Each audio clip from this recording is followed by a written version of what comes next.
Y para hablar sobre la compleja situación en la isla se encuentran con nosotros dos invitados, Debbie Levy, cubana, hoy en Israel, y Abraham Rivera, también youtuber y humorista gráfico. Gracias a ambos por estar con nosotros. Debbie, voy a empezar contigo.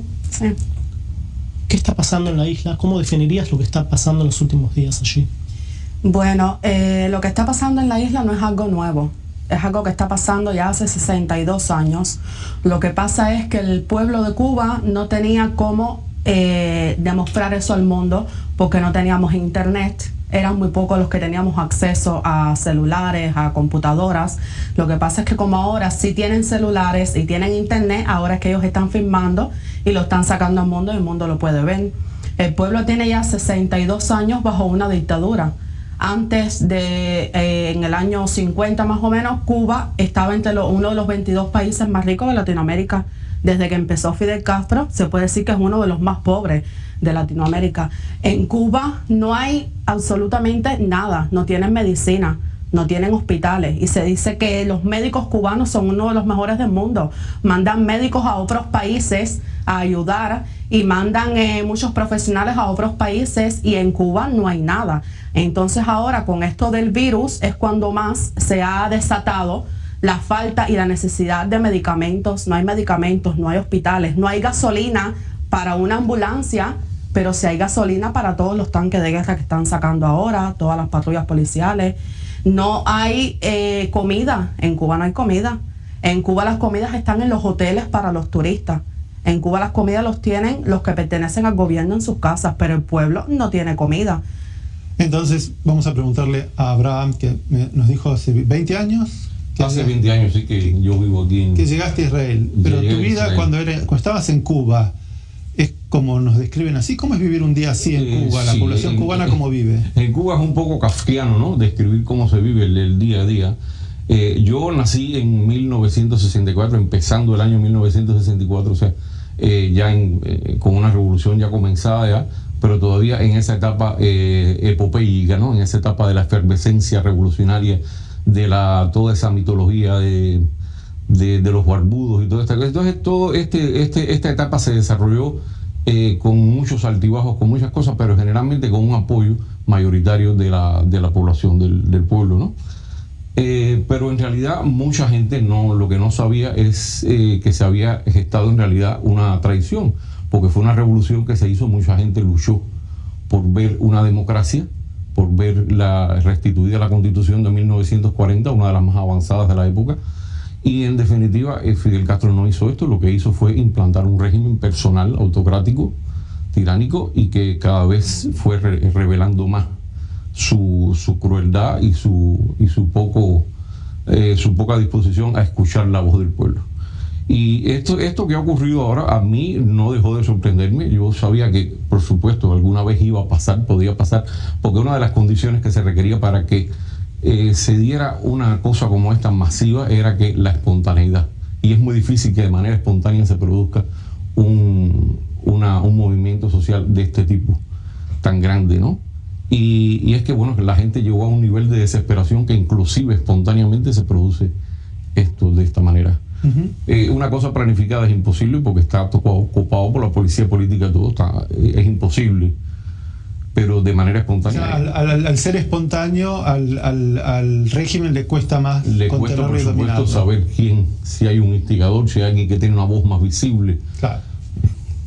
Consulta, Abraham, ¿conoces gente que desapareció o que está desaparecida? Sí, hay varios compañeros que están desaparecidos. Yo pertenezco al Consejo para la Transición de la Democracia en Cuba.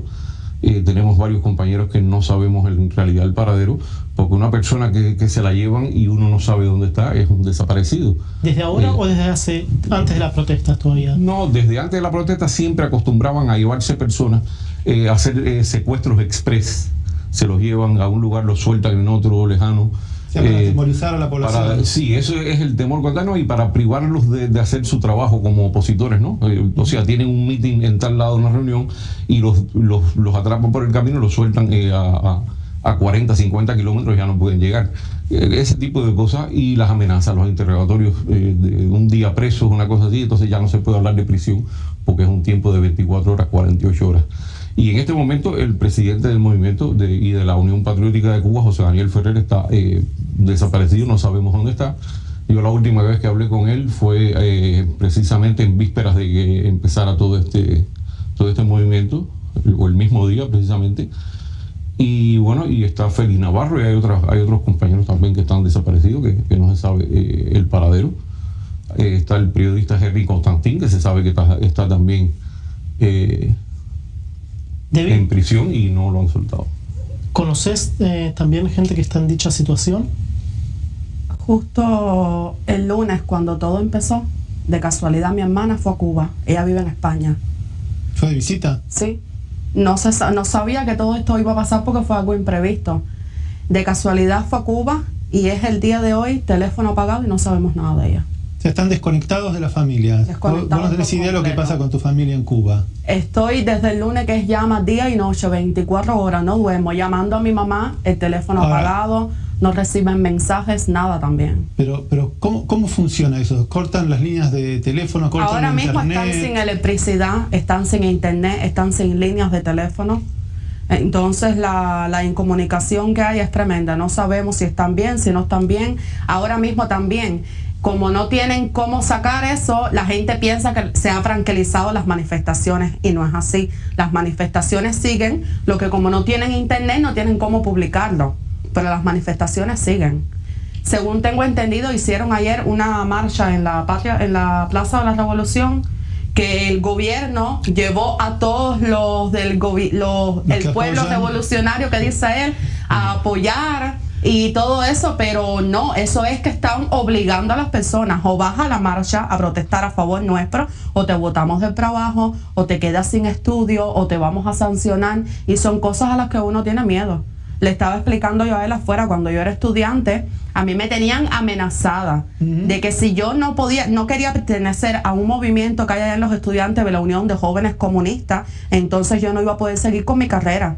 Y yo tenía mucho miedo por mi papá más que todo, porque no sé si ustedes sabrán el suceso del Mariel en el 80, de que abrieron la frontera. Muchas personas se fueron en lancha y mi papá se iba a ir en una de esas lanchas a Estados Unidos.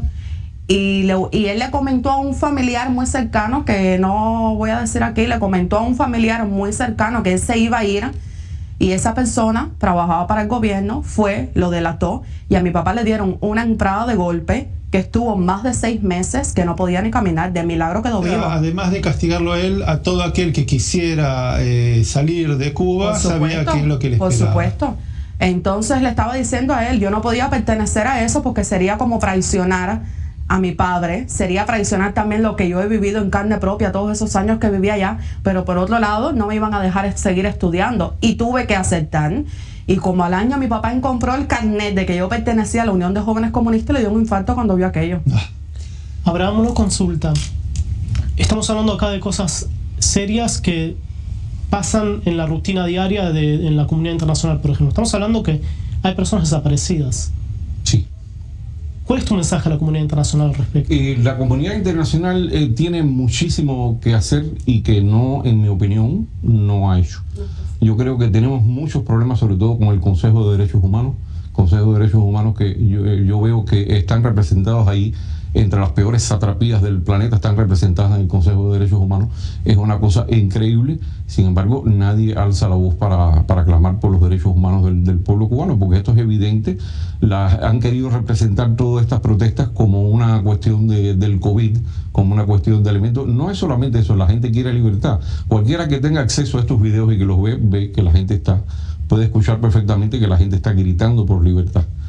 Y no es muy tibia la acción que hemos visto de la comunidad internacional hasta ahora, excepto países como Lituania, por ejemplo, que ha tenido una actitud muy digna, muy encomiable. Pero hemos visto de la Unión Europea en general aún una actitud tibia, y sobre todo del gobierno de España. Yo tengo una pregunta más punzante todavía. Sí. Los países de Latinoamérica, que son los que más cercanos y con influencia tienen después de 62 años de revolución, la postura general, ¿cuál es? ¿A favor, en contra, tibia? Yo creo que hay todo tipo de posturas. En Latinoamérica hay todo tipo de posturas, depende al espectro político al que pertenezca cada persona. Pero bueno, la izquierda latinoamericana está muy influenciada extremadamente influenciada por toda la gestión de Fidel Castro y por toda la propaganda que se hizo y